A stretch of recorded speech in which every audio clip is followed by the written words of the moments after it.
two Chinese banks received letters. We told them that if we can prove that there is Iranian money flowing through your accounts, then we are willing to put on secondary sanctions. For both of you, perhaps, are President Trump's threats of a 50% tariff against China still on the table now, or is the letter exchange that we talked about now taking that off? The president spoke about the letter with respect to he and the correspondence between he and President Xi. President Xi assured the president that they are not supplying Iran with weapons throughout this conflict, and that assurance was made to the president. It's obviously something the administration keeps close tabs on. Iran used to be the largest state sponsor of terrorism. China was purchasing more than 90% of their oil, which is about 8% of China's energy need. We believe this blockade in the Straits, there will be a pause of Chinese buying, but I will tell you that two Chinese banks received letters from the U.S. Treasury. I'm not going to identify the banks, but we told them that if we can prove that there is Iranian money flowing through your accounts, then we are willing to put on secondary sanctions. For both of you, perhaps, are President Trump's threats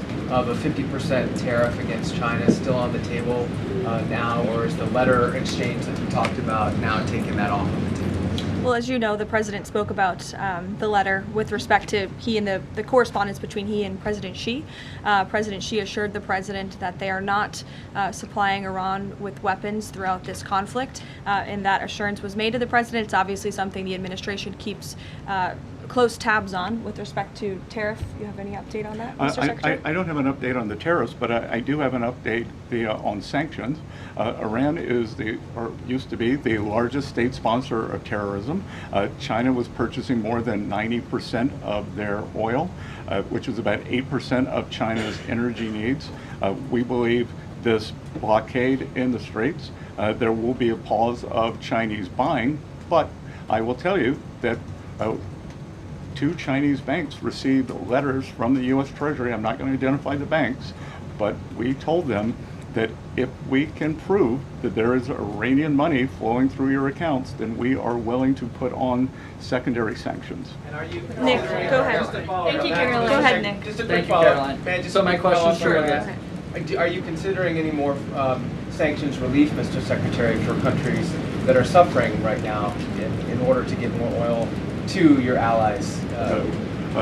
We will not be renewing the general license on Russian oil, and we will not be renewing the general license on Iranian oil.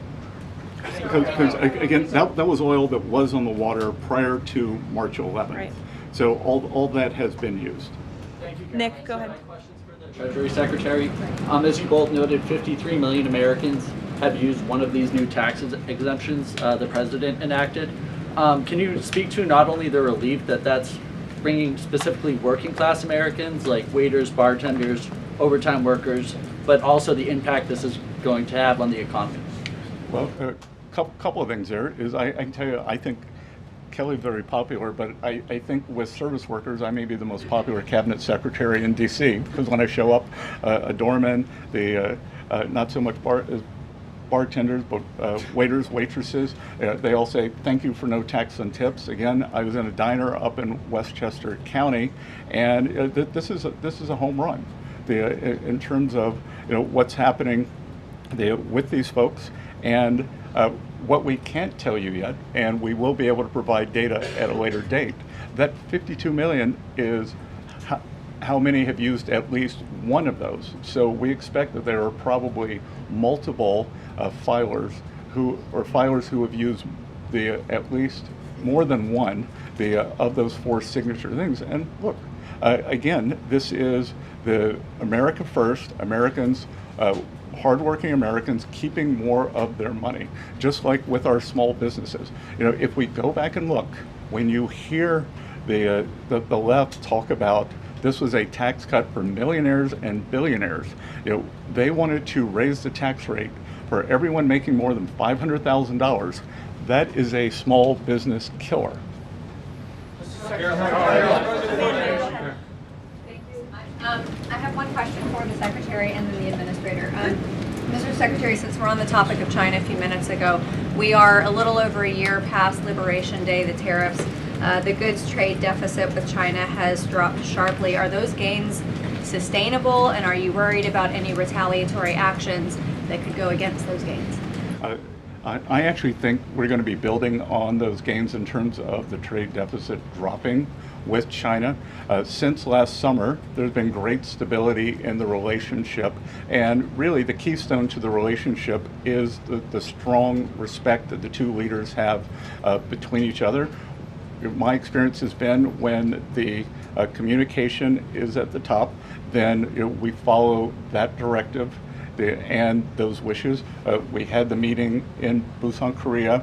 In October, we will be having the state visit in Beijing, and so I expect great stability in the relationship, but that doesn't mean that our trade deficit can't continue dropping. Go ahead. For the administrator, I know that there are orders and shipments of factory equipment. They are at record highs. How many small businesses has the SBA assisted with loans and supports, with loans to support them? Well, the SBA set an all-time lending record last year of $45 billion under President Trump, because small businesses now have access to the capital that they need to build in America. Again, we are becoming a nation of builders, and we see that on the ground, factories expanding. As a result, we have record PMI, which is Purchasing Managers Index, manufacturing expansion, 2 consecutive months in a row of export records. And so when you look at where our nation has come in terms of export-import imbalance, it's been unfair to the American worker and to American industry, and we're reshoring whole industries because of this tax bill.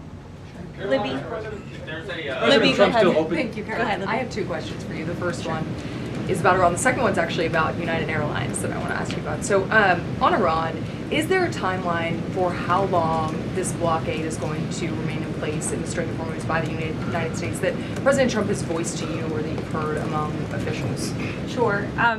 I will never set timelines on behalf of the President of the United States, but with respect to the blockade, as you know, it has been fully implemented, and it's being enforced against vessels of all nations entering or departing Iranian ports. I want to make that point clear. I've seen some misreporting on that as well.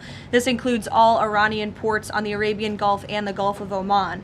And our U.S. forces in the region are supporting the freedom of navigation for vessels that are transiting the strait to and from non-Iranian ports. So I know some in the press were confused about that. We are supporting the freedom of navigation, just not with respect to any tanker or vessel that would benefit the economy of Iran as these negotiations continue. So there was reports that the CEO of United proposed a merger with American Airlines. This would affect tens of millions of Americans.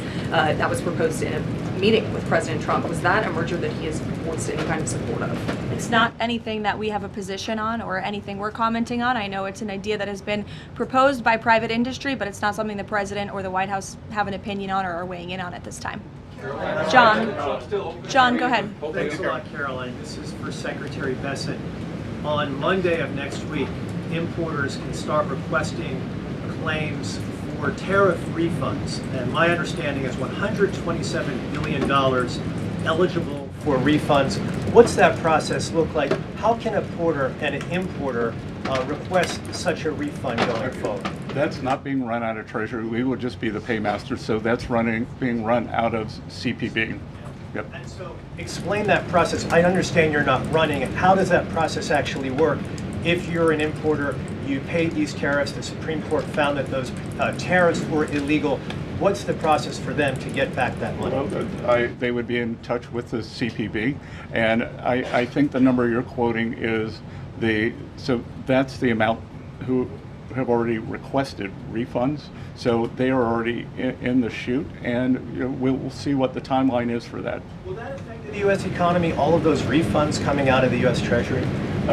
Again, we'll have to see what comes out, and we'll have to see what the companies do with them. Just to be clear, thanks to the Supreme Court, some of this money is going back to China. So is that going to affect the U.S. economy? I don't know. A question for Secretary Bessent. Danny, go ahead. Mr. Secretary, you were quoted as saying in an interview earlier this week that it was worth a bit of economic pain for international security. Is that this administration's message to American voters with high gas prices that ahead of the midterms this year that it's worth the economic pain? Well, the message is the short-term volatility for long-term gain. That's And Danny, if I could add to that, the president's been very clear, again, as the secretary just said, this is a short-term disruption for the long-term strategic goal of the United States to ensure that the world's leading state sponsor of terror cannot obtain a nuclear weapon. That's a good thing for the American people. That's a good thing for people all over the world. And as the president and his economic and energy team have repeatedly stated, as soon as the operation and now the negotiations with Iran conclude and the strait is reopened, we do expect gas prices to decrease. And thank goodness we have a president and an administration that believes in American energy dominance in bringing down prices at the pump. Look at how gas prices decreased over the past year since this president was in office. It's a stark contrast to the previous administration and Democrats in this city who believe in hampering our domestic energy industry, who believe in importing our most precious resources, who believe in implementing policies that created the worst inflation crisis in history. So President Trump has built the greatest economy in the world before. He is doing it again. Of course, we have this short-term disruption, but again, it's for the long-term strategic goal of ensuring that these terrorists cannot possess a nuclear bomb. Jennifer. First, Secretary Bessent, on the Russian oil, I know the sanctions waivers have expired, but how much money did Russia benefit from that temporary sanctions rules? You initially said about $2 billion. Is that? It could have been $2 billion. We don't know. But it's let's think of a different world where oil spiked to 150, and they would have made a lot more by doing that, by pushing the Russian barrels that were already on the water. They were going to be sold. They were going to China no matter what. We pushed them to our allies. We helped stabilize the oil price, and as you can see, there were doomsday scenarios. Oil's going to 150, it's going to 200, it's going to $250. West Texas crude for the front month delivery is about $92 or $93 now.